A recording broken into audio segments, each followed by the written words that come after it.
Tengo el honor de presentarles hoy simplemente la semblanza de Víctor Gavito para que recuerden la trayectoria y los pasos que Víctor ha tenido en el camino.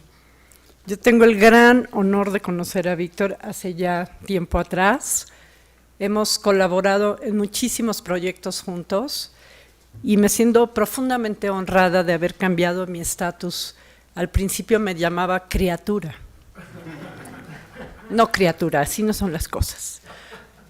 Ahora cuando me saluda me dice, dama, ¿cómo estás? Así es que ya he madurado y aprendido seguramente algo en los ojos de Víctor. Víctor Gavito nació el 31 de enero del 39 en la Ciudad de México y de todos los logros que Víctor Gavito y Marco, seguramente el más cercano en su corazón, es su familia mexicana, sin olvidar que él es de raíces iberoamericanas.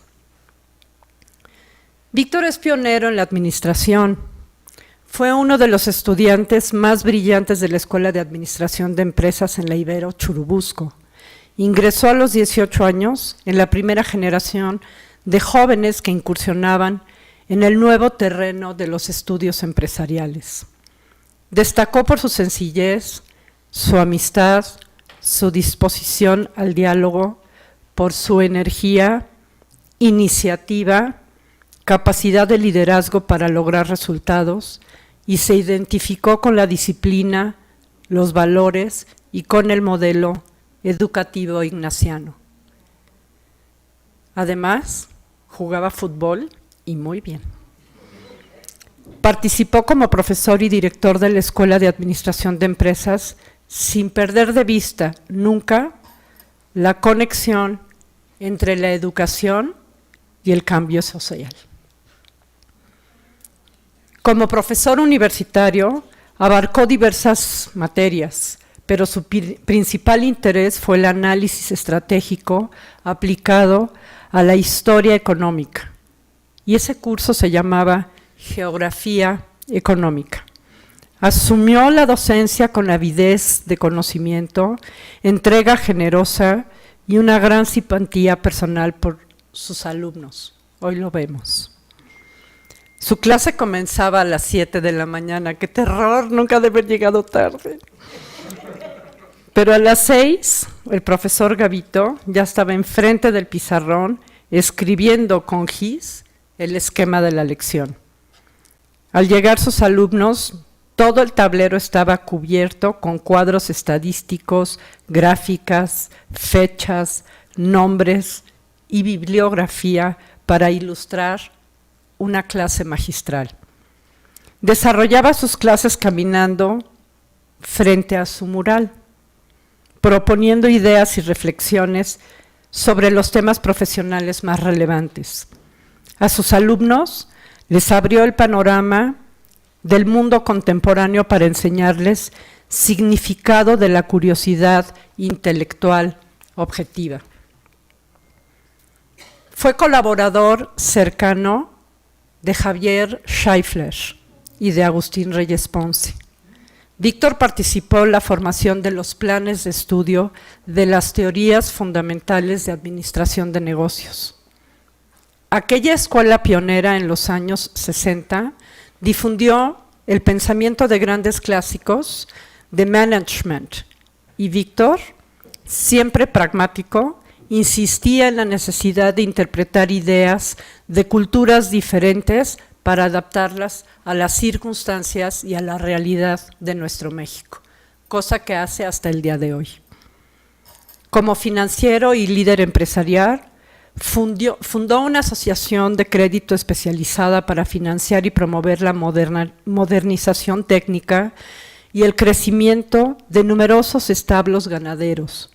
Fundador y primer presidente del Consejo Nacional Agropecuario, que articuló uno de los organismos privados más importantes y cuya influencia en las políticas públicas ha sido notable a lo largo de los años. La panificación del trigo. Danos hoy nuestro pan de cada día. Es la oración fundamental que expresa el imperativo de sobrevivir. Víctor intuyó bien esta necesidad vital del alimento cotidiano y una de las tantas industrias que ha promovido con dedicación tenaz es la venerable panificación del trigo, alimento por excelencia. Sabe que hacer pan es una labor sin tregua y lo explica con buen humor. Le pones un pan en la mesa a la gente y antes de que lo coma ya tienes que estar haciendo más, porque al día siguiente le tienes que poner otro. La filantropía para Víctor Gavito ha sido un valor fundamental. Para Víctor, la responsabilidad social, el deber moral de ayudar a quienes más lo necesitan mediante la contribución activa y generosa para solucionar los principales retos de nuestra sociedad. Es consejero colaborador del rector Ernesto Meneses y Víctor continuó su legado al adoptar la Fundación Ibero Meneses en 2008. Yo estaba con él haciendo eso, como un proyecto social de la Asociación de Egresados de la Universidad Iberoamericana, la CEUIA, del cual Víctor fue presidente en ese momento. Y hasta esta fecha, sin cansancio alguno, Víctor sigue demostrando a sus semejantes qué importante es solidarizarnos con obras sociales. Víctor es presidente de la Fundación Ibero Meneses, que es hoy el instrumento para los egresados de la Ibero para fomentar el espíritu de filantropía y canalizar ayuda a solucionar los problemas más imperantes del país a través de programas de nutrición infantil, de becas educativas, desde el preescolar hasta la licenciatura y desarrollo humano, favoreciendo a miles de niños, familias, estudiantes técnicos y universitarios sin dejar de lado a los adultos mayores para darle a cada individuo en desventaja una luz de esperanza para aspirar a mejores condiciones de vida. Desde su juventud, Víctor ha sido un hombre de fe para conocer el sentido de la existencia, percibir mejor los problemas en la vida humana y ayudar a resolverlos con un pragmático sentido ignaciano. Víctor ha sido uno de los alumnos más destacados de la Universidad Iberoamericana, yo creo que uno de los egresados más cercanos a la Universidad Iberoamericana, pase lo que pase, y él es profesor, el profesor numerario más antiguo de esta institución. Es un privilegio dejarles a ustedes a su profesor, Víctor Gavito.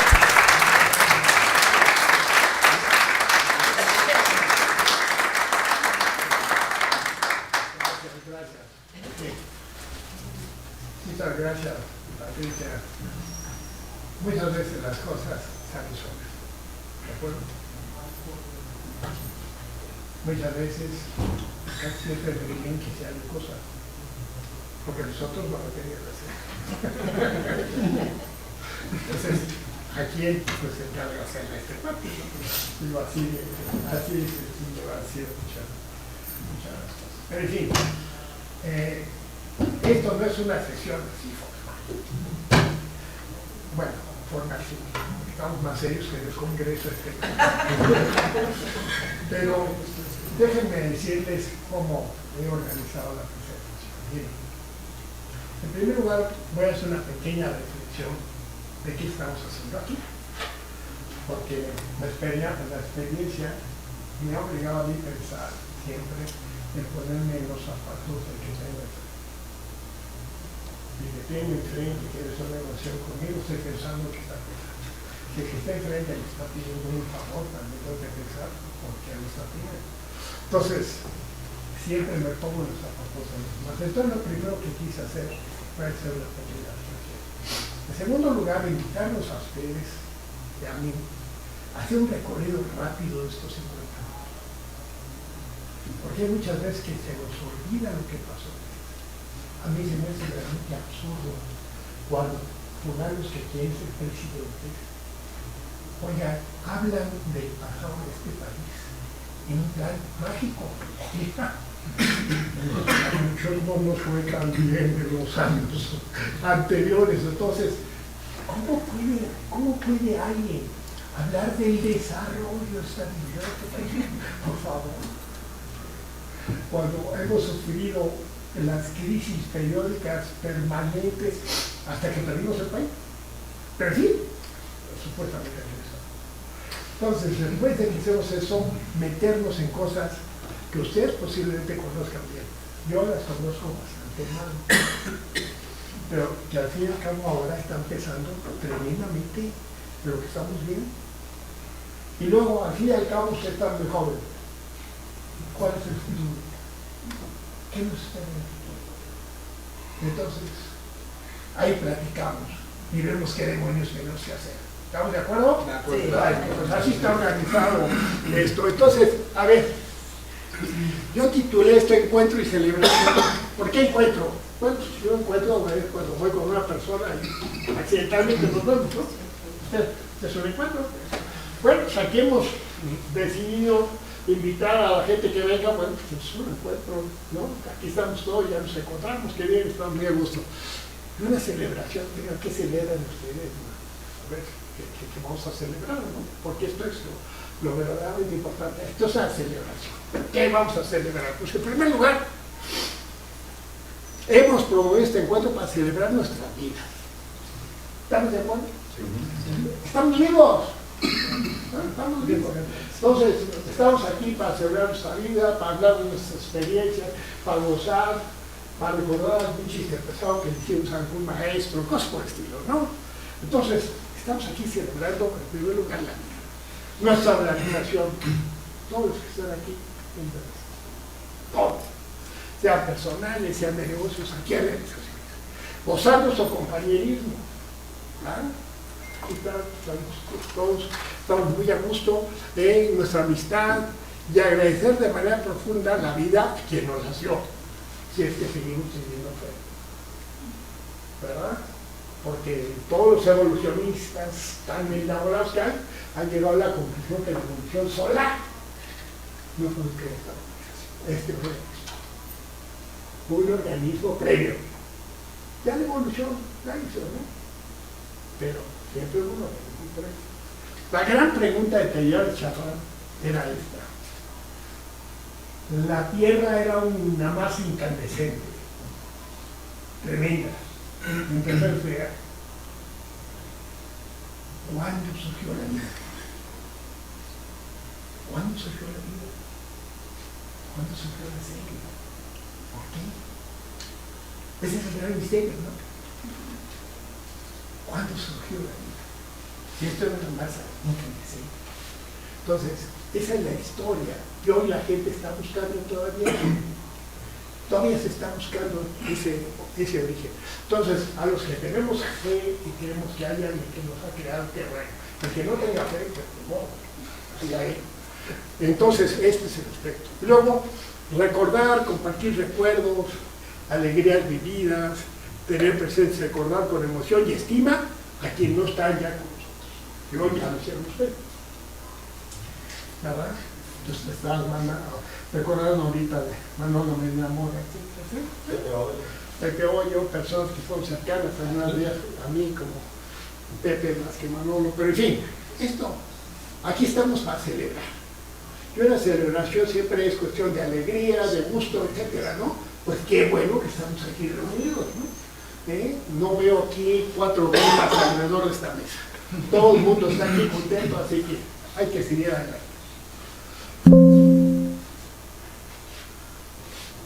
Y ahora sí, les invito a reflexionar sobre algunos hechos que hemos sido testigos y actores, y algunos parecen que sería irrelevante. Pero hay anteriores al ingreso a la universidad, por supuesto. A ver, 1854 se fundó el teléfono. Oye, ¿qué es hoy el teléfono? ¿Alguno de ustedes no trae teléfono? Si no trae teléfono, ¿estamos de acuerdo? Pero fíjense, se fundó en 54. ¿Y saben quién lo fundó? Lo fundó un italiano. No lo fundó Graham Bell lo patentó. Que no es lo mismo. No es lo mismo. Lo inventó un médico italiano, que su mujer Meucci, que su mujer se estaba muriendo, y entonces tenía que estar él y tenía que atender a la mujer. Y entonces encontró la forma de estarse comunicando con la chica. Como ahora, pues, cuando hay un niño, si le pone un aparatejo, pues el niño llora, despierta a la mamá, ¿no? Pues, más o menos por ahí andaba la cuestión aquella. Hoy el teléfono es un instrumento imprescindible. Imprescindible, ¿eh? Yo me imagino cuando sale alguien de casa, ¡ay! Se me olvidó el teléfono. Regresa. Bueno, luego hubo eventos políticos internacionales que nos formaron a nosotros. La Segunda Guerra Mundial. A ver, no voy a hablar de la cantidad de películas que vimos. ¿Verdad? ¿Qué tal Aventuras de Birmania con Errol Flynn? ¡Ay! Él solo mataba a 500 japoneses. Los más japoneses, que feos estaban, ¿no? Con razón los mataban, ¿no? Entonces digo, ok, oigan, ¿alguien ha hecho una reflexión del negocio que fue la Segunda Guerra Mundial? Es un super negocio. ¿Ustedes saben lo que es eso? ¿Qué opinan ustedes cuando los Estados Unidos producían 13 millones de toneladas de acero al mes? Oigan, ¿quién las compraba? Por los señores Koch. ¿Y quiénes son los señores Koch? Porque bueno, el acero de Estados Unidos, ¿no? Bueno, entonces, ¿cuántos aviones hicieron? ¿Cuántos barcos? ¿Cuántos uniformes? ¿No? ¿Cuántos zapatos? Pero fueron los americanos, oye, y los alemanes. ¿Por qué los judíos ricos nunca se fueron de Alemania? ¿Por qué quiero que inventamos? Esto fue un parteaguas tremendo, porque el enorme poder de los Estados Unidos derivó de lo que fue la Segunda Guerra. Y por eso, a partir de 47, ellos mataron el mundo. Acuérdense que en 47 se firmó el GATT. Y cuando se firmó el GATT, ¿quién lo firmó? Eso es lo que se le olvida a la gente. ¿Quién lo firmó? Francia, Bélgica, Holanda, el Reino Unido y Checoslovaquia en Europa. En América, ¿quién? Estados Unidos, Brasil, Cuba. Brasil y Cuba, los dos proveedores de gringos. Y en China, China nacionalista, porque todavía estaba Chiang. Ese fue el reconocimiento del poder brutal de los americanos. Y de ahí se derivaron muchísimas cosas, como el desmembramiento de los sistemas soberanos. Entonces, hay que entender, y eso para nosotros, ¿qué significó? Oigan, una barbaridad, ¿qué tal los braceros? ¿Qué tal los braceros? La fuerza de los braceros. ¿Qué tal la industria textil mexicana vendiéndole gabardina a los gringos a montones? ¿Qué tal el algodón de Torreón, que lo tuvieron que quitar después? ¿Se imaginan? Y una cosa muy importante, el inicio de la siembra de la droga. Que ellos no lo podían hacer, que aquí sí lo podían hacer. Entonces, nada más para que veamos este impacto. Bueno, pues en 1942, Wiener y Rosenburg crean el concepto cibernética. Se puede estudiar. Este Wiener era americano. Estudió matemáticas, ciencia, física, lo que ustedes quieran. ¿Cuál era el concepto de cibernética? Oye, cómo se mueven todas las redes intelectuales del hombre para ver cómo nos podemos reproducir. Eso era la cibernética. Ese es un concepto físico que se deriva en 1942. Pero ya en 50, uno de sus seguidores empieza a hablar de la teoría de la inteligencia artificial. Y hoy estamos de moda. Y fíjense cuánto pasado, estamos pasando hace 73 años. Perfecto. Y luego en el año 58 viene Juan 23. Oigan, ¿tiene alguna relevancia Juan 23? Al mundo occidental toda. En primer lugar, es el primer papa que no es aristócrata o noble. Pacelli era noble, Pacelli era príncipe. ¿Qué pasa con Juan 23? Se abre. Hay que hablar con todo el mundo, hay que renovar la iglesia, hay que entender a los comunistas. ¿Por qué hay que entenderlos? Porque el muchacho que manejaba un tranvía en Moscú pues era un comunista.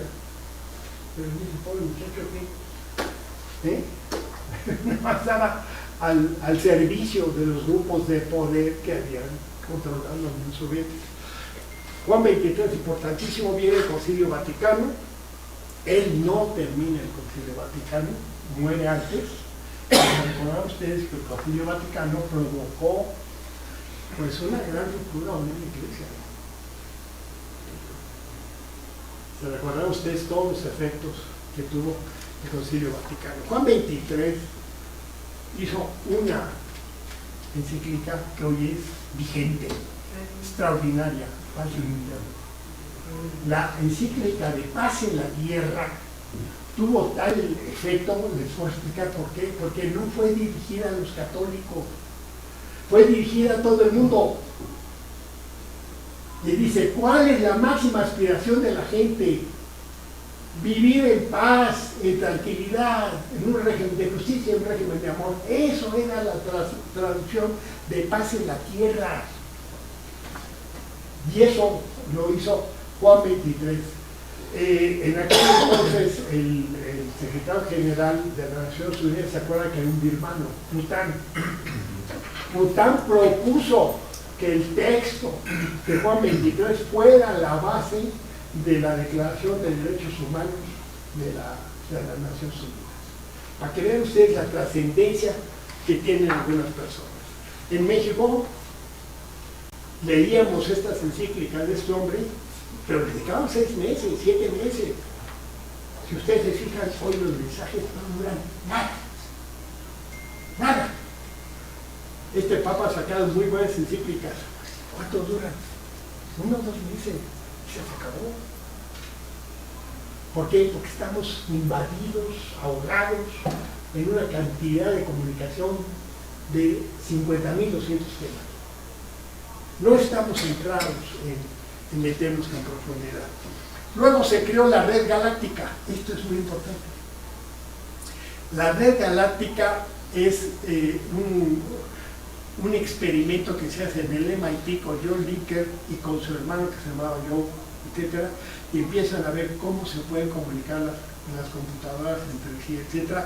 Y les empieza a dar el gobierno de Estados Unidos, la defensa, les empieza a dar un apoyo para ver qué se puede hacer. Y ellos constituyeron que se llamó la Guerra Galáctica.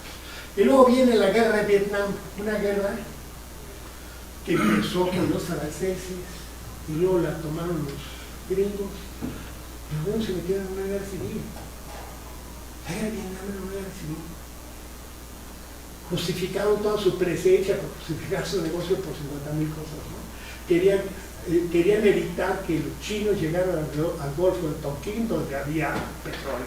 El día de hoy, los chinos no llegan al Golfo de Tonkin. Y hay una cuestión además muy importante. Si los gringos hubieran sabido algo de historia, sabrían que Vietnam y China estuvieron en guerra permanentemente. Y que entonces no era una cuestión de que estos estuvieran sirviendo a los chinos para sus intereses. Eso no tenía sentido. Pero fue muy importante la guerra de Vietnam, y ya luego lo voy a mencionar, porque ahí los americanos cometieron, para mi entender, un error brutal, que fue, recuerdan ustedes, las pláticas de París de 1975. Estaban las pláticas de París de 1975 cuando los soldados de Vietnam del Norte estaban en Saigon, ya habían tomado el palacio, ya había ido el gobierno de Vietnam del Sur. ¿Qué negocia? Si eso ya se acabó. ¿Se recuerdan ustedes la cantidad de películas que han sacado, reportajes de la salida de Vietnam, ¿no? La gente colgándose de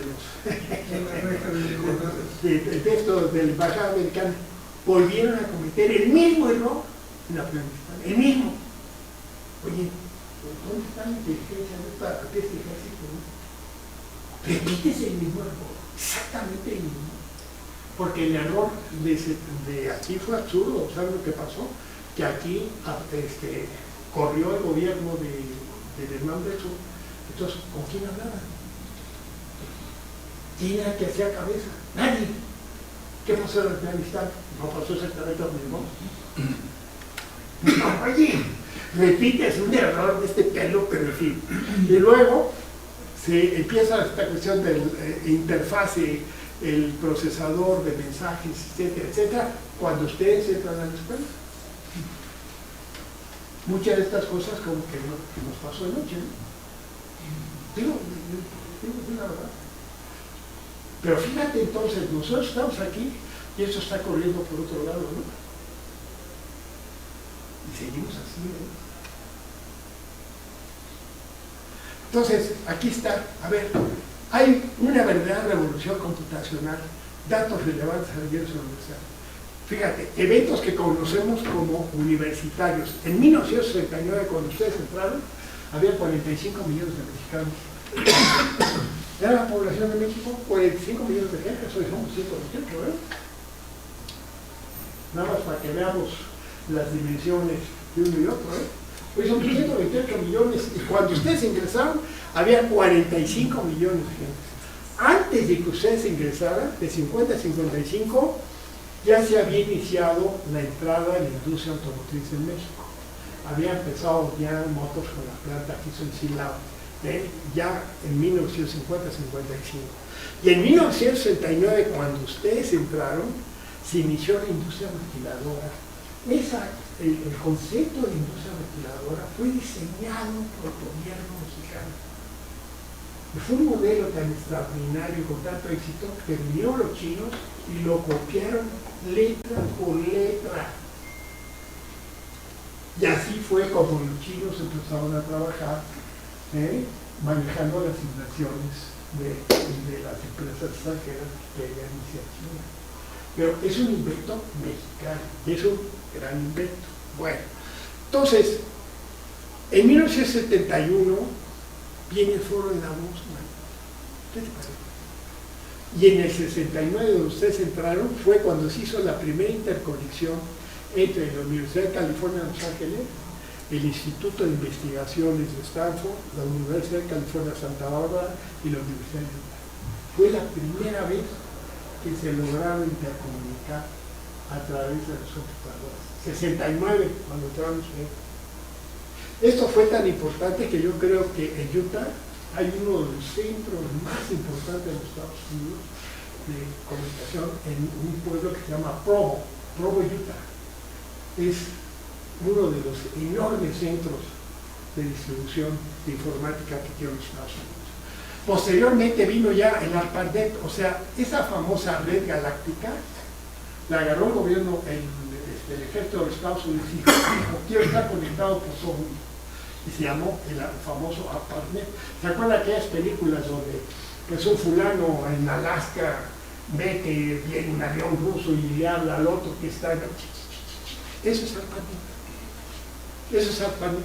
Y luego viene el proyecto de Apolo 11, uso intensivo de sistemas computacionales, que me sirvió para poner a ustedes un muy buen examen, que casi nada contestó, pero por lo demás, nada más decirles lo siguiente, hay quien dice que es un montaje.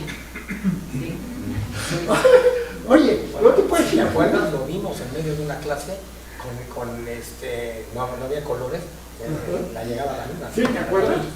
Todos dicen que es un montaje, bueno, pues, que costó dinero,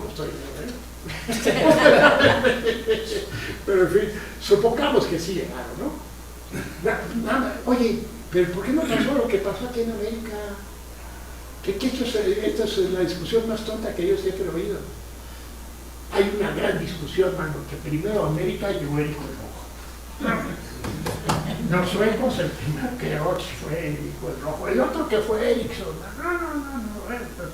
el otro que fue Colón. Oye, cuando llegaron ya habían llegado los indígenas aquí, ¿no?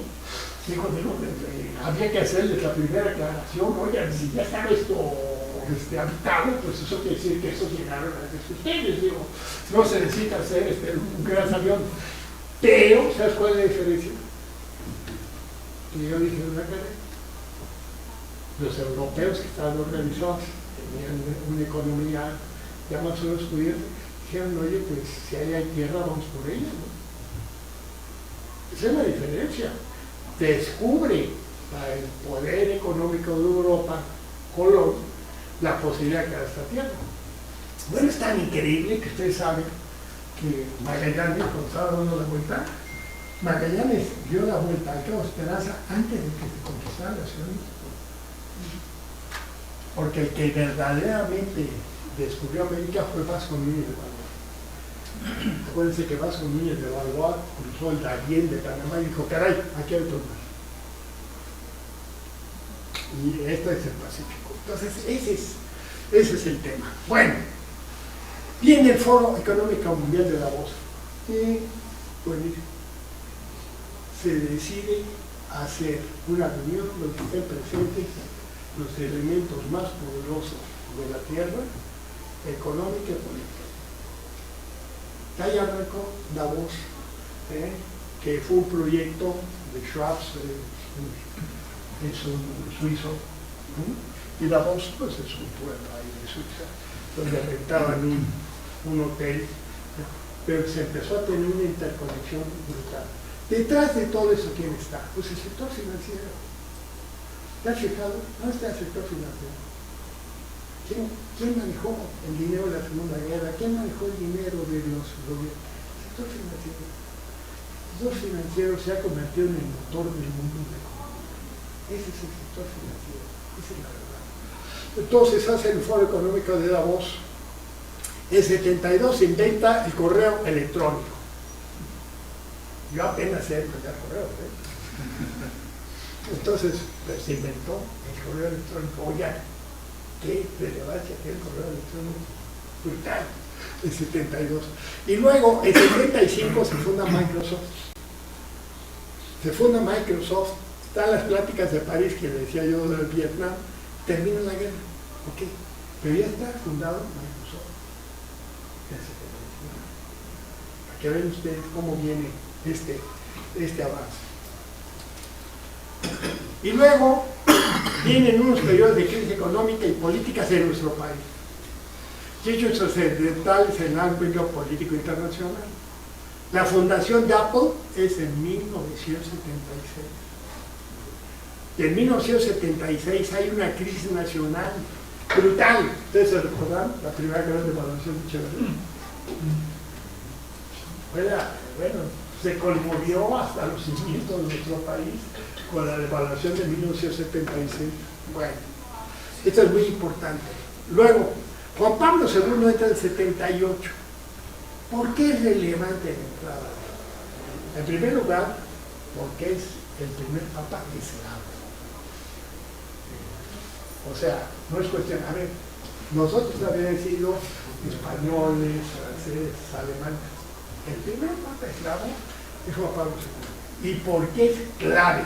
Porque es un hombre que conocía perfectamente bien el régimen comunista. Y se había sabido mover maravillosamente bien en el régimen comunista. Entonces, esto es la elección de Juan Pablo fue una elección increíblemente pensada, ¿no? Para quitar a todos los italianos que tenían grandes pretensiones y abrir el mundo a otra mentalidad. Bueno, entonces, en 1979 pues, se nos cae la Universidad de Churubusco. Pati dijo que yo estudié en Tasqueña, inauguré Churubusco lo inauguramos en el 62. Pero definitivamente se cae. Y ahí tienen ustedes una cuestión fundamental para que nos meditemos. El proyecto lo hizo un gran arquitecto, hizo el proyecto, y Crescencio Ballesteros, que era el constructor, tuvo sus dudas. Y de plano les dijo al rector de entonces, oye, yo veo que esto es un proyecto muy audaz, muy bonito, todos saben, pero aquí hay muchos edificios conectados, tirantes, etcétera. ¿Esto funcionará o no funcionará? ¿Y sabes qué? Hicieron un peritaje. No quiso construir Crescencio Ballesteros. Hicieron un peritaje. Y después del peritaje construyó el Crescencio y se cayó. Y se cayó en un temblor menor por una falla elemental de una sección donde había fuente, etc. Y por eso el edificio, ustedes lo vieron, se vino así para abajo. Se extendió, no se cayó así. Entonces, esta universidad no tiene las instalaciones que tiene Churubusco. No, Churubusco era una universidad prodigiosa. Entonces, ni hablar. Pero luego viene 82, viene la estatización de la banca. Y le decía yo ahorita a estos muchachos, y no todos ustedes, 1982, yo el vicepresidente Coparmex. Yo soy el consejero más antiguo del CCE, soy consejero de 1980. Entonces, el presidente del CCE era José María Adolfo, y el presidente, era el presidente de Coparmex, el presidente del CCE era Manuel Ruti. Entonces me encargaron que yo recibiera pues, a la gente en las oficinas de Coparmex, etcétera, que bien. Yo le decía aquí, oye, a Fernando, llegaron algunos a preguntar, oye, ¿qué pecado cometieron los estos? Llegó alguien, se estaban llevando el dinero, se estaban vibrando el oro que había. Pero los más, oye, mano, no le hagan, bajen el tono, vete cuánto está no vaya a ser que se siga con los demás, tranquilo. Digo, esa actitud lineal, pues no te puede llevar a nada. Y por eso hemos seguido todos estos años sin pintar absolutamente para nada. Y ahora hemos hecho el ridículo en un plan verdaderamente impresionante. ¿Por qué? Porque hubo un error. Cambiaron las reglas del juego de los organismos empresariales. Nosotros nunca íbamos a negociar nada con un presidente. Dijo el presidente era un volado, ¿sí o no? Entonces usábamos a los secretarios de Estado como nuestros interlocutores, hombre. Eran nuestros gestores. Nos costaba trabajo convencerlos, ¿no? Pero iban y ellos hacían su papel. Y no era lo mismo que un gabinete o el presidente le dijera al secretario de Estado, oye, no, sigue hablando con estos cuates, ¿no? Que llegues aquí en un plan tan absurdo de tratar de resolver el problema directamente, es un error. De primer año, De primer año. Derivado de la soberbia, de los que creen que pueden hacer eso. Tratar al presidente de un país nunca es tu igual. Nunca es tu igual. Es una cosa que hay que entender. Bueno, vino la estatización de la banca. Bueno. Y luego vienen eventos políticos trascendentes económicos. Bueno, pues ahí en el 87, pues, ¿qué les parece a ustedes cuando empezamos con los pactos? ¿Se acuerdan? Pacto de estabilidad, pacto de solidaridad. Bueno, imagínense, yo ahí, en medio de toda esa tontería, el niño Serra me manda clausura al cura porque lo regañó la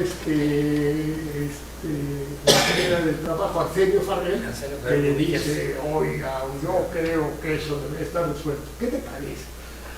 Me llevan a un lugar, ahí, por la calle Gañir, y estuve sentadito 5 horas, 6 horas, diciéndole a un señor, ¿va usted a cumplir con el pacto? Sí, señor, ¿va usted a cumplir? Sí, señor, como aquello del submarino amarillo, ¿se acuerdan de submarino amarillo?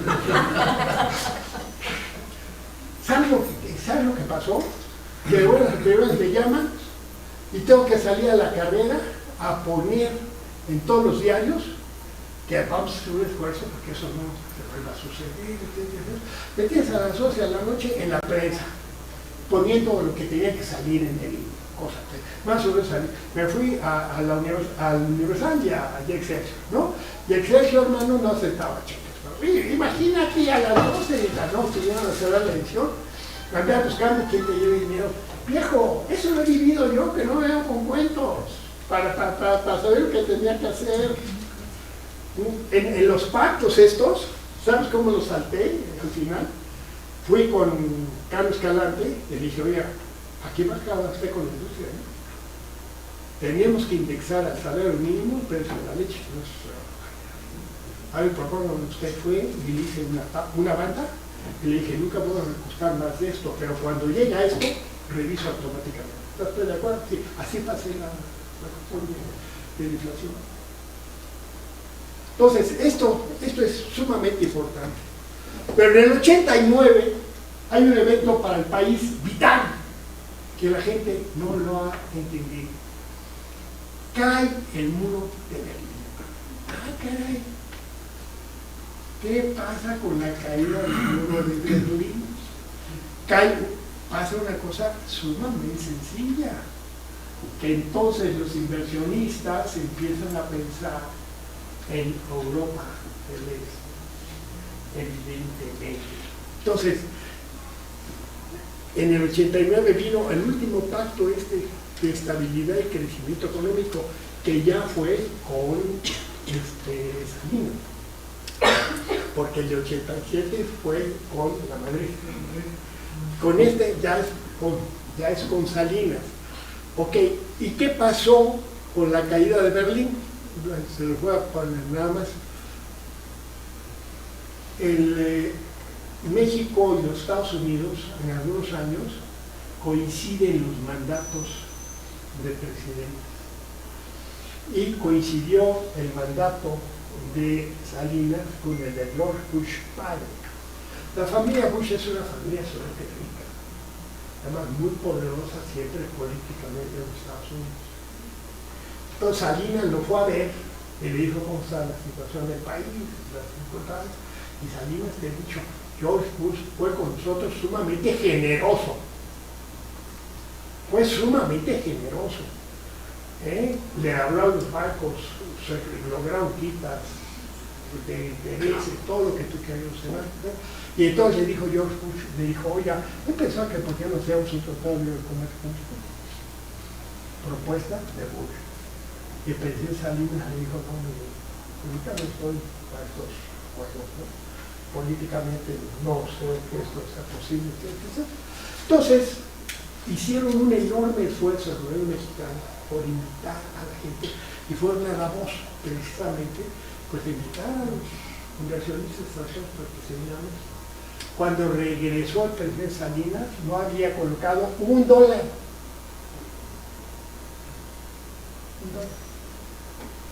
¿Y sabe lo que hizo?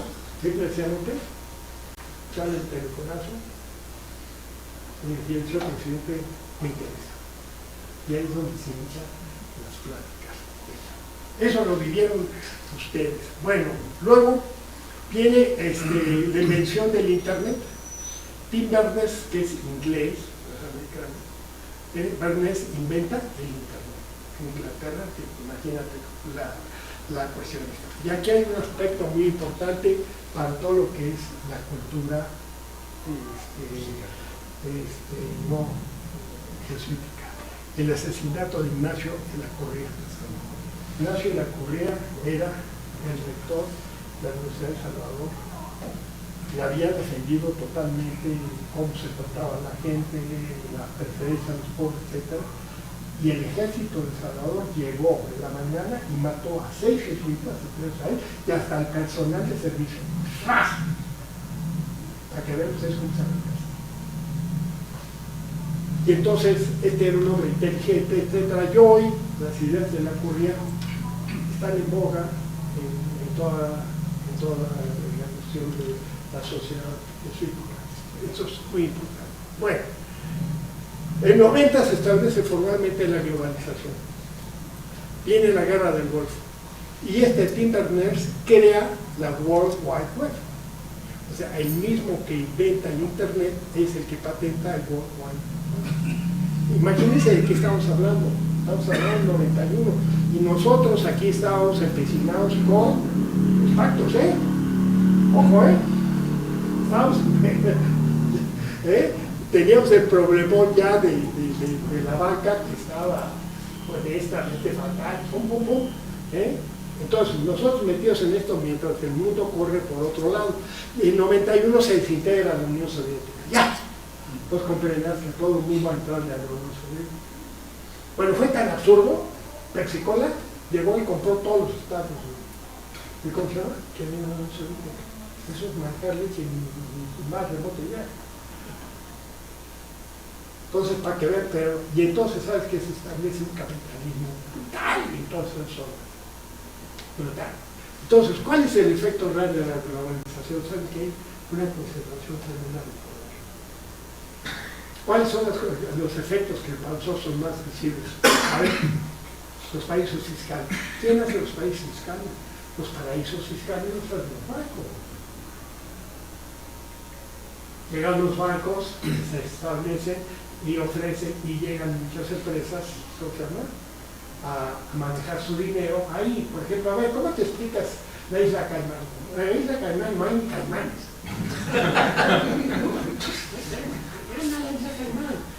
O sea, Singapur fue originalmente eso. Hong Kong exactamente igual. Son paraísos fiscales que realmente ha manejado la banca tremenda. Ok. Luego entra en vigor el Tratado de Libre Comercio en 94. Hijo, ¿ustedes recuerdan qué pasó en 94? El asesinato de Luis Maciel, luego el asesinato de Colosio, el surgimiento del zapatismo. A ver, ¿quién movió a los zapatistas? ¿Ellos? Eso no fue un movimiento espontáneo. Si te imaginas en Chiapas la enorme preocupación por el Tratado de Libre Comercio, pobre. Entonces fue un movimiento político manejado por el grupo contrario a eso, por el grupo de nacionalismo prácticamente. Bueno, y luego, pues ahí vienen las aplicaciones digitales, las redes financieras. En 94 se funda Amazon. Yo creo que este hombre era muy inteligente. El beso, llega a la conclusión que no es. El otro día sale en el periódico que tiene una esposa nueva, se alejó de esposa nueva, le va a regalar una casa así de $75 millones. Oye, ¿qué gasta $175 millones en una casa? ¿Qué quiere decir? Oye, pues no es muy inteligente, gastar $175 millones. Como que no le gusta porque no es autónoma, pero ¿cómo la ven? Y se presenta la crisis financiera mexicana. A ver, el efecto tequila. ¿Y por qué la crisis financiera mexicana? Porque va un funcionario mexicano, que no es buen nombre, a los que mueven la deuda mexicana en Nueva York, que ofrece que todas las garantías del gobierno llega a México y devalúa. Los errores de diciembre. Y nos cobraron hasta la risa. Porque igual con esto, nada. Recordarás que duró en su chapa un mes. En esta rapucha. Entonces, para que nada más veamos cómo está. Y luego viene la primera crisis financiera, increíble. Deciden acabar con los tigres asiáticos. Exactamente como aquí. Y el sistema suele sencillo. ¿Sabes qué? Llego y compro lo que hay en las bolsas. Subo las bolsas. Hay mucho dinero en las bolsas. Estos cuates no saben qué hacer con la paridad. La mantienen fija, etcétera, etcétera. Y un día llegan y le sacan el dinero de golpe. ¿Y qué pasó? Tienen que recibir al representante del Fondo Monetario Internacional que pensaron el problema. Y no les sale gratis, Ha sido algo verdaderamente increíble y además repetitivo, Esto no es novedoso, es repetitivo. Entonces tienes los tigres asiáticos, Rusia, el famoso, porque nosotros fue el efecto tequila. El vodka fue el de Rusia, Brasil y Argentina. El de Brasil más o menos lo pasaron bien, pero Argentina sigue teniendo registrada Fondo Internacional. Sale la niña Krishna para decir, oigan, no le paguen. Pues si son apagados 4 pases, ¿no? Para que sigamos en este tipo de cuentos. Luego viene la guerra de Afganistán. Oigan, era de 2001 a 2021, 20 años en Afganistán. Oye, ¿qué buscaba hacer Afganistán? Establecer la democracia. En un país que siempre manejado por grupos específicos, regionales, etcétera, etcétera. Y la salida de Norteamérica, honestamente, penosísimo. A mí no me cae mal este presidente Biden, pero no puede ser que hagan el mismo error. Se les fue el gobierno, ¿cómo estaba la gente ahí? La gente desesperada tratando de subirse a las naves americanas, porque el que se queda ahí, se lo echa.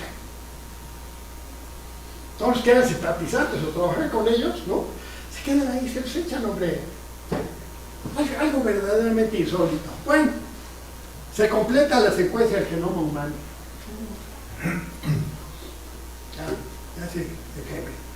Se funda Facebook. Luego se funda YouTube, luego viene la fundación de Twitter, y luego viene la crisis financiera universal. Una crisis que había anunciado George Soros 10 años antes. Había escrito un libro donde decía, no hay ningún respaldo del dinero que hay en todos lados, no hay respaldo, etcétera, se va a caer esto, y se cayó. Pero esto fue una revelación impresionante. A ver, se cayó. El régimen liberal de los Estados Unidos, no me meto a las empresas, ¿por qué ven las empresas? Descontroló todo el papel que tenían, ¿no? Se lo habían quebrado. Entonces entraron verdaderamente a rescatar a todas estas empresas. Ahí puse a Benedicto XVI, que para muchos es una figura gris. Yo les digo que no. Benito XVI fue un hombre de tal talento que fíjense lo que pasó. Los superiores de los jesuitas también son electos de por vida. Y el que era en aquel entonces era un holandés llamado Nordenbach, que tenía 25 años de ser el superior, y fue a ver a Benedicto XVI y le dijo, tengo que renunciar. No soy el hombre para manejar la sociedad de Jesús en ese momento. Y se lo aceptó Benedicto XVI. Lo va a ver Badoglio a pedirle que lo retire porque ya quiere jubilarse, etcétera, etcétera. Y lo oye hablar. Y le pregunta y le dice, no le acepto su jubilación, es usted y yo otra. Y por 3 años lo que hace Benedicto XVI es empezar a nombrar cardenales de los países similares a los nuestros para tener mayoría en el Consejo Cardenalicio. Que hubiera mucha gente que estuviera deseosa del cambio y tenía mucho prestigio Badoglio como obispo de Buenos Aires. Llega la elección de Badoglio. Pero para que saliera él, ¿qué hizo? Hizo lo mismo que Auerbach, pero lo copió así, mira, ¡ras! Podría haber usado las mismas palabras, me retiro porque no soy el hombre para dirigir a la iglesia en este momento, y convoco a un conclave. Y sale Francisco. Por eso, un gran talento.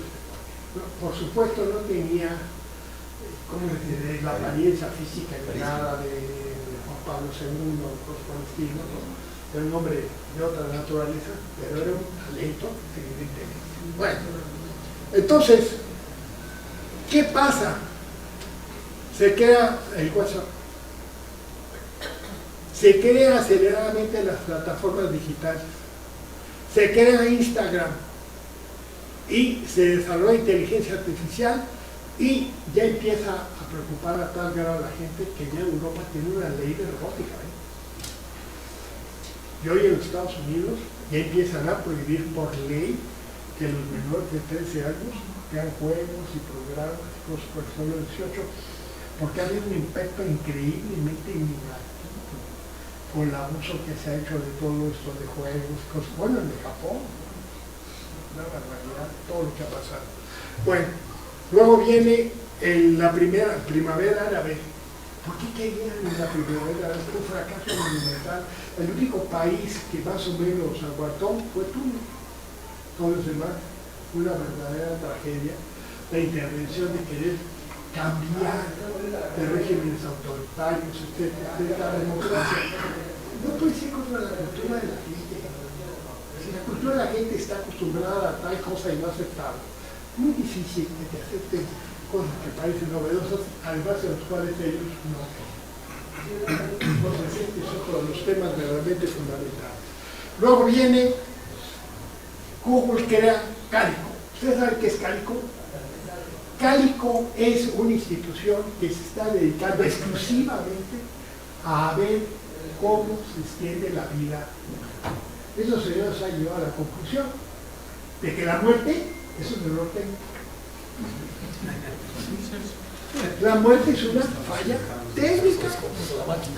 Entonces, ¿por qué es una falla técnica? Pues a usted le falló el corazón, al otro le falló el hígado, al otro le falló la cartera, pero todos se tienen que hablar.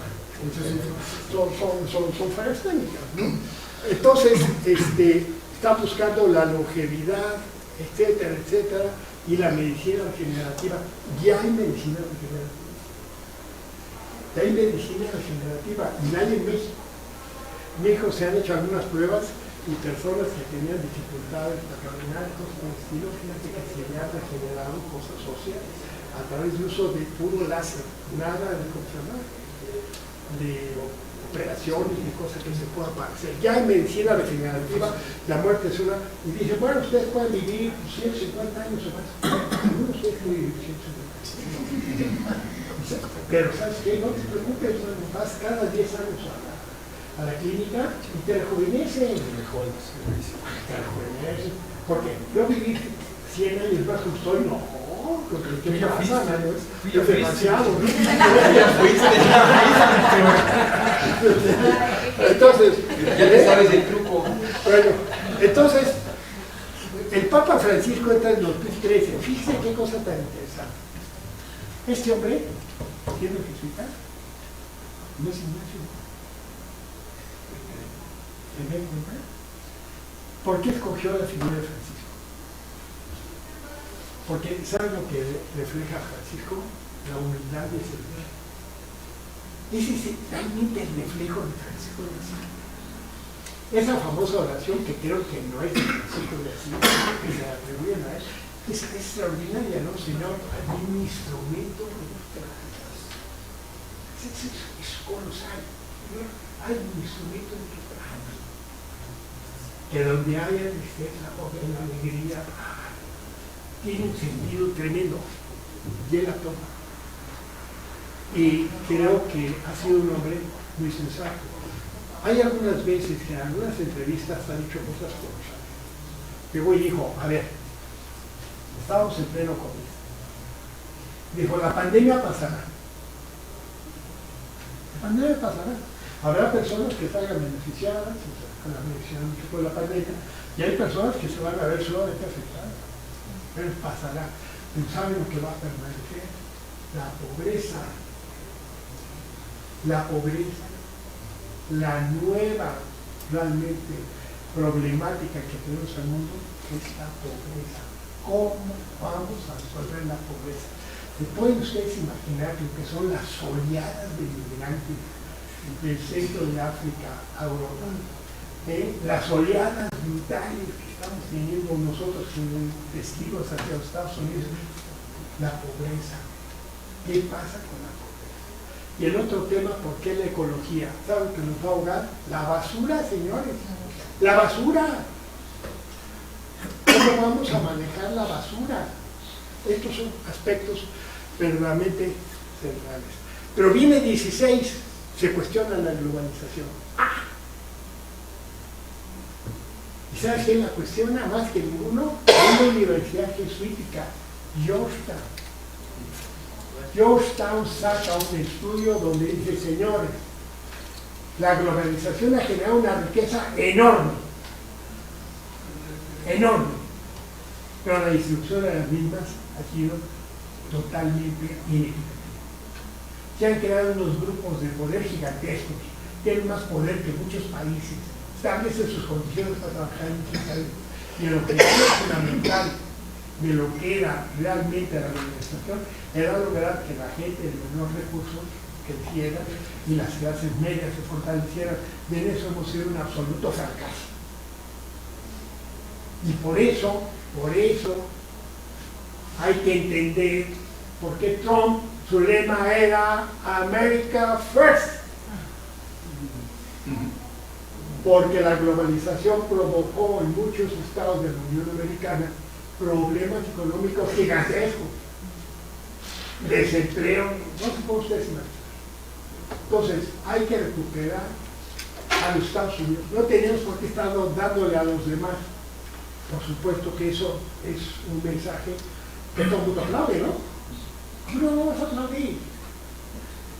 Hay lugares, por ejemplo, en Michigan y cosas por el estilo, que estaban relacionados a la industria automotriz, etc., que tienen muchísimos problemas, muchísimas dificultades.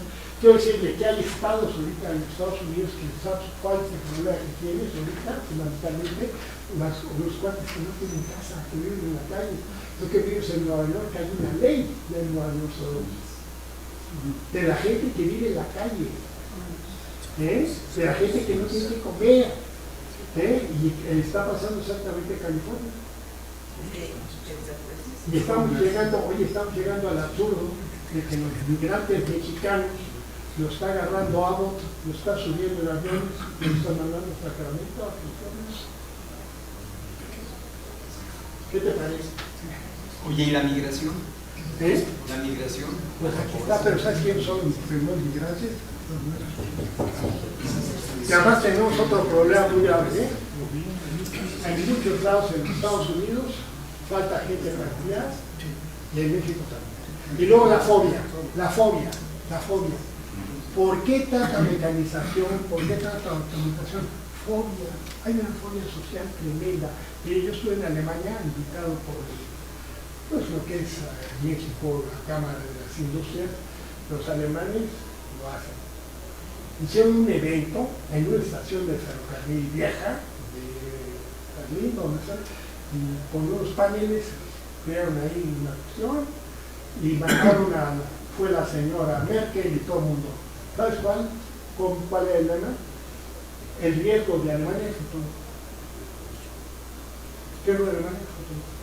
Alemania tiene 81 millones de gente, tiene 16 millones de migrantes. Y los 65 millones de alemanes, el crecimiento demográfico es negativo. Entonces yo estuve en una fábrica donde me había yo admirado que manejaban un almacén de 3.000 porciones frías con 2 montacarguistas viajeros. Se me hizo una chulada aquello, yo no tenía idea de hacerlo.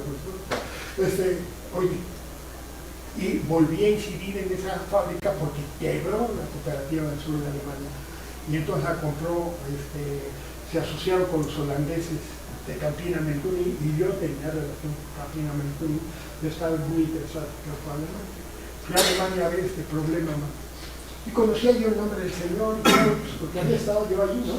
Y entonces le dije así como para entrar, oiga, me maravilló cómo maneja usted su almacén, etc. ¿Saben lo que me dijo?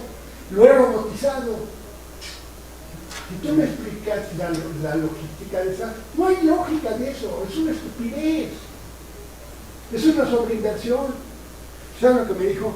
Con tal de quitarnos mano de obra, yo invierto lo que sea. Y por eso estos señores están con mecanización.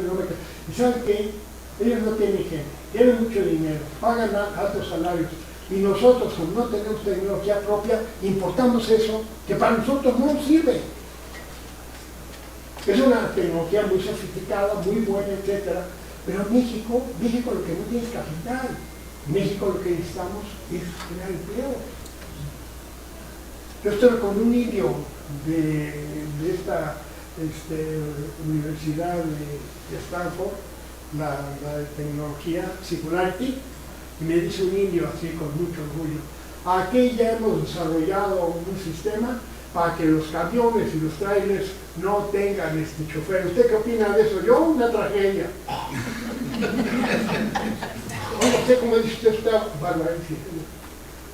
En nuestro país hay muchos muchachos que pueden hacer su familia, siendo choferes de trailer.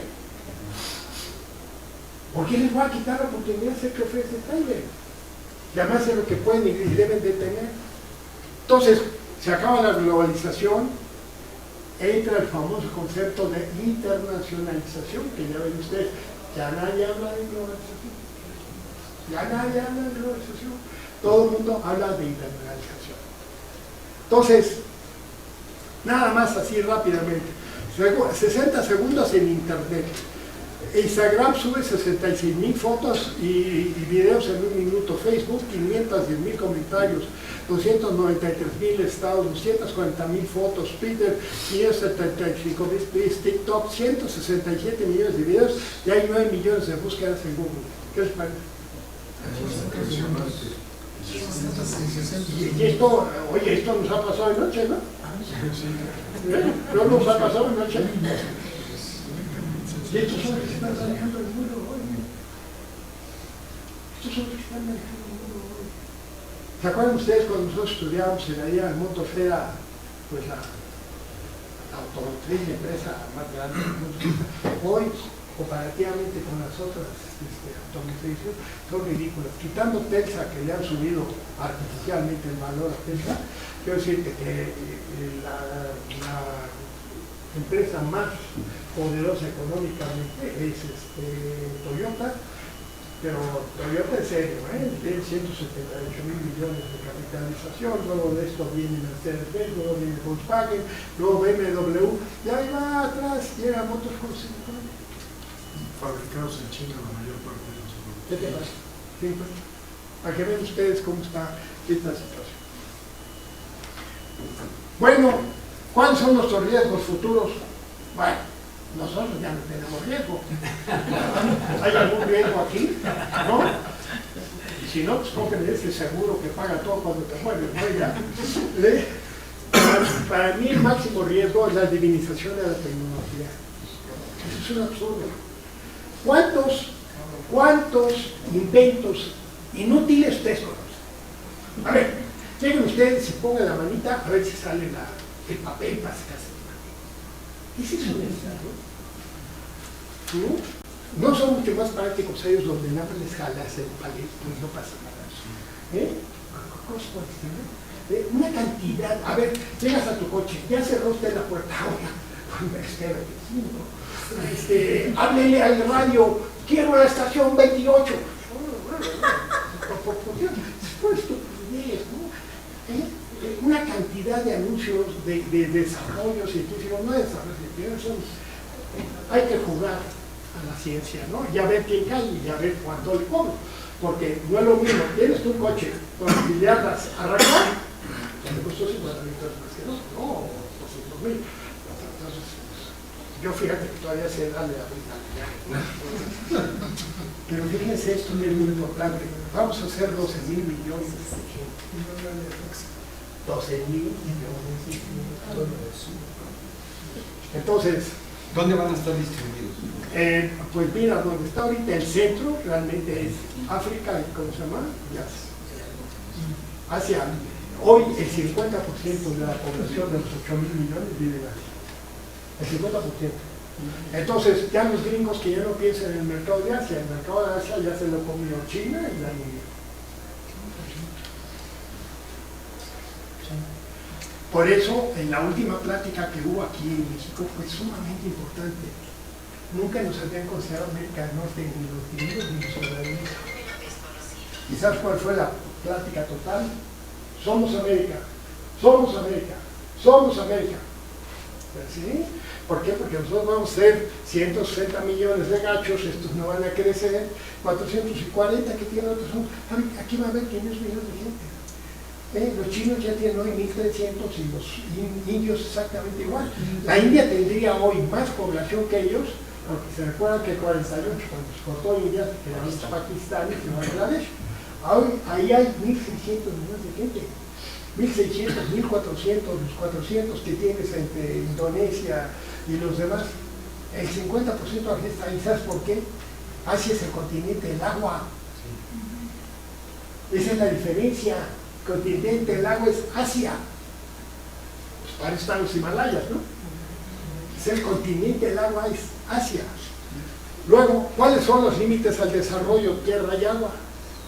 Ese es el estudio de 1950 del Club de Roma, ¿me entiendes? Entonces, este es... Bueno, aquí está el punto. Le voy a pasar un poco el tiempo, ¿eh? No te preocupes. La comida no se enferma. Se recalienta. Aquí hay una transformación, cultural. Y lo que estamos teniendo que hacer es una transformación cultural. Cuando alguien dice que conoce a los jóvenes o a los pobres, miente. Yo no conozco a los jóvenes. Nosotros no tenemos diálogo con los jóvenes. No los conocemos. Tienen otras ideas, tienen otras expectativas, etc. Les voy a poner un caso además muy importante que ahora viene a caso, pero que refleja nuestra cultura. A ver, tuve una sesión de estas informales con una serie de muchachos el otro día, presenté con ellos y les dije, a ver, ¿quién de ustedes quiere ser presidente de México?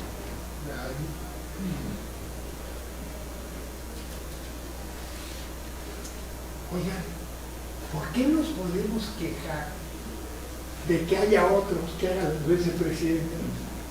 Pues nosotros nunca hemos tenido el intento de hacerlo. ¿Por qué estos cuates tienen que gobernar como yo quiero, mano? ¿Eh? Y además, mano, gobiernas bien, puntualmente, etcétera, porque yo no rompo mi rutina, quiero jugar al fútbol, no pasear. ¿No? ¿Eh? Estamos a cobrar, ¿no? ¿Eh? Oye, somos un país de 130 millones de gente. ¿Qué evidenció el COVID? Oye, qué locura para la gente que tenía que ir allá en la sierra a ver si en 3 kilómetros los iban a atender en una clínica de salud. ¿Qué tenía la clínica de salud? Nada. ¿Cuánta gente se murió antes de entrar al Seguro Social? No llegaron al Seguro Social. Llegamos a la clínica. Yo no voy a criticar el Seguro Social. ¿Cuánta gente atiende el Seguro Social? Hombre, esto es una verdadera locura. Esto es una verdadera locura. El presidente está mal informado. Quiere darnos un sistema de salud como el Dinamarca, que está equivocado. Yo lo tengo mejor, magnitos, ustedes también. ¿Qué pasa en Dinamarca? Pues en Dinamarca hay 9 millones de daneses, ¿eh? Y en México hay más de 9 millones de ricos. ¿No? Entonces, ¿por qué hay que recurrir al sistema de seguridad social? Son cosas que no son comparables. ¿Qué señor no se habrá dado cuenta que ahí hay 9 y aquí hay 120? La cantidad de pobres que tenemos, ¿qué vamos a hacer con los pobres? Pero ¿sabes qué? No podemos ser asistenciales. ¿Cuáles son las oportunidades que deben de tener? ¿Quién se las va a dar? Entonces, en eso lo que hemos fallado somos nosotros. Los que hemos fallado somos nosotros. Eso es el primer punto que tenemos que entender. Entonces, fíjate, la transformación de las estructuras económicas, políticas y sociales no es posible sin abordar la transformación cultural, pues no. A nadie escapa que las condiciones económicas, políticas y sociales en nuestro país no son las deseables. Los niveles de seguridad y violencia se han incrementado enormemente. Los niveles de desigualdad de lo económico-social se evidenciaron en la pandemia que nos tenemos sufrido. Hay unas diferencias gigantescas. Ahora, ellos están en contra de la forma en la cual ven. Fíjense que nosotros, los más de nosotros, somos extranjeros en este país. Nosotros somos extranjeros en este país. Nuestra cultura pues, es la cultura de nuestras familias, por lo menos yo veo muchos de ustedes, son familias extranjeras. Que hemos vivido aquí, hemos vivido muy a muchos cosas por el estilo. Pero esta virtud enorme de adaptación del pueblo mexicano es increíble. Se adaptan, aceptan, trabajan, pero no se vale que no se le den cosas, no se le den oportunidades. ¿Cuánta de esta gente hoy que nace con recursos limitados está convencido que ya no va a pasar? Entonces, ¿sabes qué? Se han acostumbrado a vivir así y la pasan. Se los digo porque yo que he estado en los mostradores y a últimas fechas he estado dando participación y utilidades en la oficina, porque tengo una rotación de personal de locos. Bueno, pues entonces ahí llega toda la gente. Y entonces hay una muchacha que es la que está ahí en la recepción, preguntándoles cómo estás, etcétera, etcétera, ¿no? Para la participación de utilidades. Y la primera pregunta es, ¿cómo te ha ido? Muy bien. No hay a nadie que se queja. A nadie. Y esto me trae a la memoria cuando era el chamaco, no tan chamaco, cuando estaba yo ya en la altura, que una vez llegué a una de estas panaderías, ¿me entiendes? Y estaba yo ahí, y llegó una señora ahí, modestísima. Y le pregunta a la empleada, ¿cómo está usted? ¿Qué sabe usted de Juanita? Porque es la primera. Y esta dije, oh, estoy muy bien, hijo, mano. Mira la mujer esta, verdaderamente me la pongo. Oye, estoy muy bien. No, sí, pensé Juanita está mal. Luego llega otra clienta, no ese día, pero llega y le pregunta al empleado, ¿ya probó la nueva leche esta pura? Estaba yo lanzando, la he hecho 2 vino. Dice, sí, ¿qué tal? Oiga, fíjese que esa leche tiene una cualidad. Fíjese que le mojo la galleta al perico y las plumas le salen más verdes. No lo diga usted, porque ¿qué te parece? Le mojo la galleta al perico y las plumas le salen más verdes. Llego. Por eso, fíjate lo que acabo aquí, por ello la formación universitaria debe lograr más calidad. ¿Saben qué? Hoy el drama de nuestro país es la superficialidad. Todo el mundo sabe todo porque se metieron en el que no sabe nada. Una cosa es estar informado y otra cosa es conocer. Tú conoces cuando comprendes. Si no comprendes, no sabes. Entonces, este es el tema. Hay una superficialidad absoluta en esto. Ser más humana y profunda.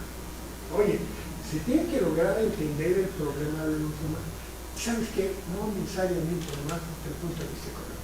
No se puede usted ver, yo en mi nivel de obreros, la cantidad de aspectos estos de apoyo de mi nivel. Yo digo que le tienen que dar los obreros a las mujeres porque se divorcian con una facilidad tan brutal.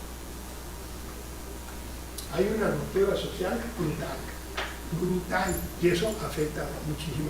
Y lograr restaurar un sentido de responsabilidad pública. Oye, lo que pasa en este país es todo.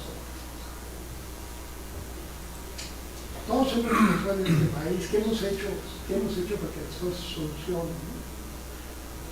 ¿Qué has propuesto? ¿Te has acercado a un diputado? ¿Te has acercado a un senador? Hemos llegado a hablar con un diputado y senador y decir, oye, yo quiero que usted sea, me gustan sus ideas, etcétera, no se preocupa, aquí tiene usted un apoyo económico, porque me acuerdo cuando decía Juan González que fue un político pobre en el pobre. ¿Por qué? Pues no podías solucionar a nadie, ¿no? No podías dar ningún favor, no te podían deber nada. Entonces, hay que entender realmente la naturaleza de las cosas. Pero la universidad se ha hecho, La universidad se ha hecho. Constituyó la Universidad RUC de Oaxaca, que es una universidad MIGE. Aquí hemos recibido unas personas, ¿saben qué? No se adaptan. No se adaptan. Y luego cuando regresan a sus lugares de origen, no se olviden de ser. O sea, la problemática social es mucho más complicada que la que se ve por fuera. Estableció los programas de técnico superior universitario, sí, darle oportunidad a los muchachos que no tienen oportunidad de establecer otro tipo de carrera, el técnico superior universitario. Esta es una copia de programas europeos muy exitosos. En México el medio social es diferente. Acuérdense que en Europa se empiezas a seleccionar los estudiantes en los primeros años, ¿no? Entonces, por ejemplo, en Alemania van seleccionados los estudiantes en primaria y secundaria, saben quién va a la universidad, saben quién va a las escuelas tecnológicas, etc. Y entonces por eso es tan importante esta cuestión. Luego ampliar los programas de apoyo económico y becas, alternar el programa si quieres puedes. O sea, cuando vino aquí la crisis económica, etcétera, si la familia no podía pagar, además de las becas o si estaba muy mal, pues te podían ayudar a ver si quieres puedes. y programas por internet buscando la internacionalización de la universidad. Esto es lógico. Es realmente absurdo que sea la universidad aislada. Fíjate, en el sistema jesuita hay 200 universidades. ¿De dónde quieren traer ustedes datos? ¿De dónde quieren tener experiencia? Nosotros aquí muchas veces buscamos experiencia en los países ricos y sus errores. Hay que buscar experiencia en los países pobres. La gente pobre maneja mucho mejor el dinero que nosotros. Pero mucho mejor. Yo cuando tenía que dar una mordida, nunca le dio. Tienes que mandar a otra persona. ¿Por qué? Porque para mí 5,000 pesos tiene un valor, para el otro 5,000 pesos tenía otro valor. ¿Para qué 5,000 pesos es una fortuna para mí? ¿Ok? Pero el negocio es el que le cuesta 5,000 pesos. Entonces, yo fui a la India a ver cómo se trabajaba. La India, hay una cooperativa, lo organizó la Red Puri en un nombre de notable, 8 millones de cooperativistas, producen 160 millones de litros de leche. Para que vean ustedes lo que es la capacidad. ¿Cuántas vacas? Ellos muy pocas, 16 millones de vacas. ¿Y en México? No, en México no tenemos tantas. En México vamos a tener 1.200.000, 1.200.000, sí, pero las vacas de ellos son viejitos y las nuestras 30 años. Ya hay diferencia, ¿no? Muy bien, adelante por favor. Y diversas formas a través de los cuales los egresados apoyan la universidad, porque los egresados no están aislados de la universidad tampoco. Entonces, a través de participación y fomento de cultura superior, el patronato de nuestra universidad está básicamente integrado por los alumnos de la universidad. A través de la acción de egresados de la universidad, hay una asociación de egresados de la universidad, donde todos los programas, todas las escuelas están en este programa de egresados. La forma a través de los cuales esta ciudad colabora con la comunidad universitaria han sido conciertos con fines filantrópicos. Hicimos uno muy bueno de ¿cómo se llama?, de los Beatles, y se llenó aquello, un gran éxito. Múltiples eventos sociales acá, nos sobran, y el establecimiento de la Fundación Ernesto Meneses. Hoy están ustedes aquí en Ernesto Meneses. Ernesto Meneses fue su... Ernesto Meneses tiene un gran mérito. Miren, Ernesto Meneses es un hombre sumamente corto, sumamente tímido. Entonces, él había mandado una carta al provincial pidiéndole de favor que no lo nombraran. Y dice en su carta, usted sabe que mis relaciones con la gente del poder político, del poder económico, me manejo mal. Fíjate, él lo reconocía así. Entonces, no debo ser el director. Pero él entró por la renuncia en esa. Viene la renuncia en esa. Viene además un evento tremendo, que fue la división, casi la resolución de la Junta de Gobierno. Entonces el hombre que era clave en aquel entonces era Carlos Miguel. Y entonces el que verdaderamente logra esto es Carlos Miguel. Y que afirma la fianza es Carlos Miguel. Bueno. Luego, la Fundación Ibero se creó, es un instrumento de la acción de egresados.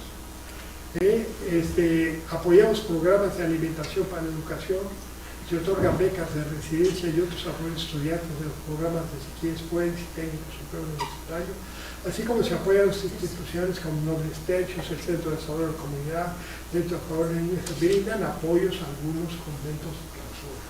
Ustedes se imaginaron qué pasó en el COVID. Están muriendo ya de las monjas en los conventos de clausura. Entonces nos iba a decir, oye, andan más las monjas en los conventos de clausura. Entonces nos ayudamos a eso. Y por último, pues los invito a considerar la conveniencia de integrarse en la opción de egresados. Yo creo que sea muy prudente, por ejemplo, muchos de ustedes que son de provincia, ¿por qué no hacen un capítulo de egresados en el provincia? Todos se conocen, todos son amigos. Hagan sus capítulos, hagan sus reuniones, etcétera, etcétera. Y se encuentra la posibilidad de tener un proyecto importante de ustedes viviendo, pues mejor, ¿no? Entonces, porque sí es importante. Y la Fundación Ibero Meneses, si pueden apoyar luego la Fundación Ibero, magnífico. Porque lo único que queremos es que los programas sean realmente exitosos. Déjenme decirles que nuestro programa más importante es el programa de alimentación para la educación. Estamos dando 2.000 comidas diarias. Las hacemos a través de los comedores Santa María, que es una organización colosal. Nosotros somos segundo piso, nosotros no hacemos nada. No nos vamos a meter en esos ríos. Entonces, pagamos estas comidas a esta organización que es beneficiera. ¿Saben lo que nos hemos dado cuenta? Que quien más agradece eso son las mamás. ¿Por qué? Porque ¿sabes lo que sucede? ¿Qué pasa con las mamás que no tienen nada que darle a los hijos? ¿Qué opinan? Nosotros eso ni nos imaginamos. ¿Pero qué opinan ustedes de un chico que viene y le pide a la mamá no tiene nada que darle? Y entonces tienen la gran satisfacción las mamás de que van los chicos, los atienden muy bien, les enseñan hábitos de limpieza, y los chicos van encantados. Los chicos van encantados.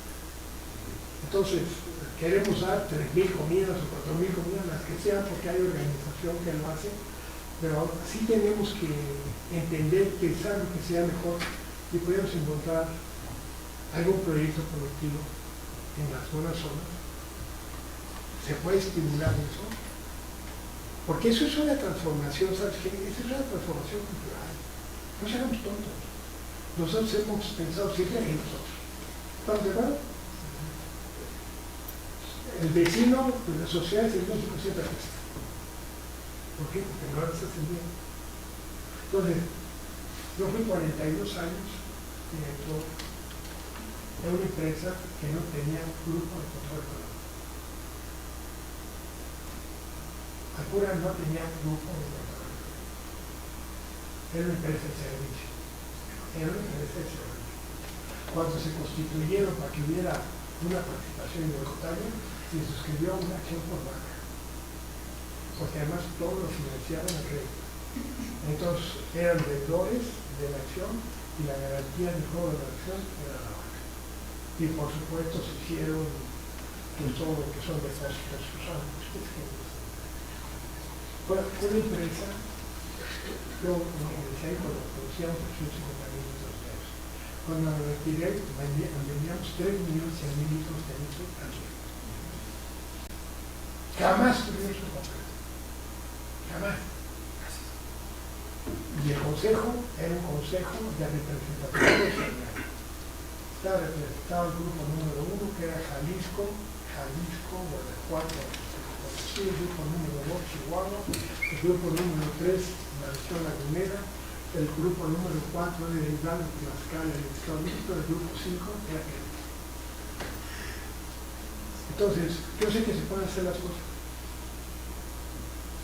Sé que se pueden hacer las cosas. Tiene el nivel de crédito más importante de la República Mexicana.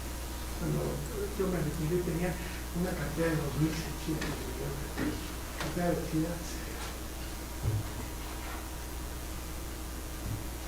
Entonces, las cosas se pueden hacer. Bueno, parece que, como por ahí al rancho llaman, pues me ha dado mucho gusto. Gracias.